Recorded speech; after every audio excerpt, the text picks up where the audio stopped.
Assalomu alaykum. Qo'qon tumanida ochilgan Muslima Bonu studiyasining ajoyib xonandalari, sozandalari va studiyada ishtirok etgan san'atkorlar. Mana bugun sizlar bilan bizlar bir necha daqiqalardan buyon yoki bo'lmasa bir necha kunlardan buyon mana shu studiya haqida gaplar olib bormoqdamiz va mana shu kanalda ochdik.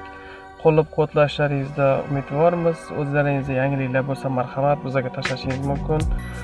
Va bugungi kunda olinadigan bo'lsak, Muslima Bonu studiyasi haqida bir talay fikrlar kelyapti. Fikrlarni qolaversa o'zingizni qiziqtirgan minuslar yoki plyuslar yoki aranjirovkalar, ovoz yozishlar yoki bo'lmasa klip olishlar haqida yoki studiya haqidagi ma'lumotlar bo'ladigan bo'lsa, bot kanalimiz mana ochib turibdi. Botga bemalol yozib, fikrlaringizni bildirishlaringiz mumkin.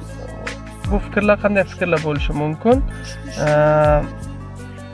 Yana aytadigan bo'lsak, iliq fikrlar bo'lishi mumkin yoki bo'lmasa studiya haqidagi biron bir ma'lumotlar so'rashlar mumkin. Xullas, hamma o'zining fikrlarini bildirib o'tishi mumkin. Marhamat, fikrlaringizni kutib qolamiz.